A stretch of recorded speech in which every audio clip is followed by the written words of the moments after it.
Hey guys, um, welcome to our discussion of the witch. I um I wanted to record this kind of in the darkness today because um I wanted you guys to get a feel for what it's like to just be in the middle of nowhere by yourself. I think that's one of the big things to keep in mind about that film. Um, these pioneers were having to, these people that came to America, it was really difficult, right? I mean, they're sailing across the ocean and then they get here and it's like a lot of untouched country. They're going into the middle of the wilderness, very much like Hawthorne's story, I think. You're going into the middle of nowhere by yourself, maybe with your family. Um, there were communities, um, of people, of Puritans. That's where we kind of see the witch opening, where they're debating theological issues, and this one family gets kicked out or gets exiled for some kind of theological difference that they have, and so they're kind of cast out of the community, and they have to go out and live in the middle of the wilderness by themselves. That would be very difficult. I don't think we can quite get our minds around that in the 21st century. And Thomason becomes kind of you know cast into the middle of that.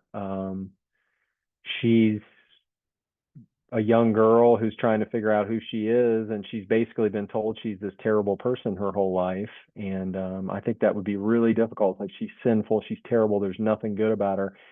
And then she's stripped away from her or from her community and everything that she knows and understands, and just dropped in the middle of the forest. And so she's having to try to acclimate to that and figure out who she is and who she's supposed to be. And then she's surrounded by family who are also very suspicious of her, and these weird things start happening. And so she's calling into question everything that she believes, everything that she knows, and then she starts receiving blame for some of the bad things that are happening. And I think, you know, what would you do in that situation? It'd be very difficult, especially after the baby disappears and she gets blamed for that. And her mom kind of loses it because I think she's just had too much stress to deal with, and they end up accusing her basically of being a witch.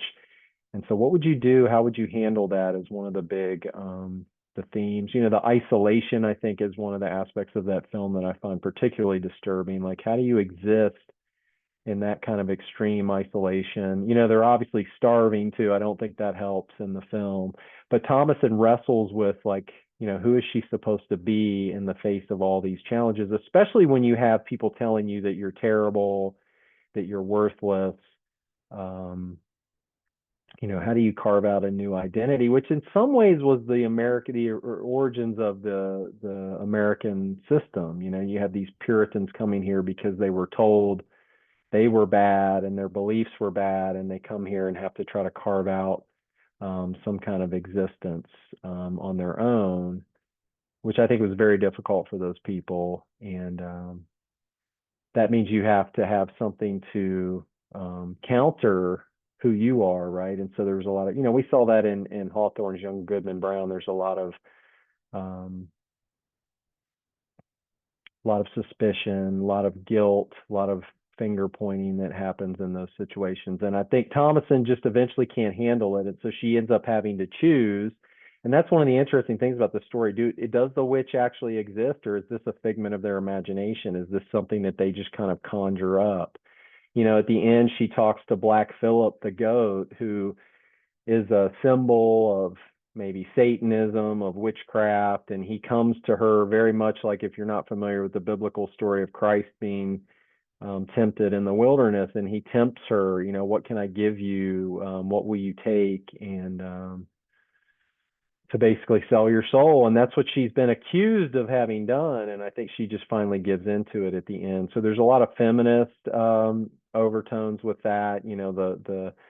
The early America settlers were very controlling of women and suspicious of women and suspicious of, especially wild women, women who weren't people that they could control. And so Thomason's kind of dealing with that. And I think she just kind of finally gives in. And so, what, what is that? There's somebody there? Did you, what in the world? So, I don't know what's going on. Is somebody here? Wow. I don't know what's going on, guys. Anyway, well, that's about all I want to say about that. I think, cool film. I think it has a lot of feminist interpretations that you could look at. I think the isolation thing, mental illness might be an issue there. And then some of the early America stuff, like what is America's identity? How did they carve that out? What were the pressures that these people were facing? And, especially particularly for women. And I think Thomason's sort of representative of that, and maybe symbolic of America in and of itself. Like what did America become? What did it want to become? Did it have to sell certain things to get what it wanted? Like Thomason is forced to sell maybe her soul to Black Phillip at the end, and we don't really know. We don't know at the end. Is this stuff all a figment of her imagination, or is she actually seeing these witches at the end and joining their crew? So it's kind of left up to the viewer. Hopefully you guys enjoyed that. I think it's a great film. It's pretty creepy, a little bit more I think literary than just straight horror. But we'll be back next week. I can't wait to see what you guys say in your mini papers. Be sure to pay attention to that prompt. I'm really interested to see some more personal details about that. And hope you have a great week, and I'll see you again soon. Bye bye.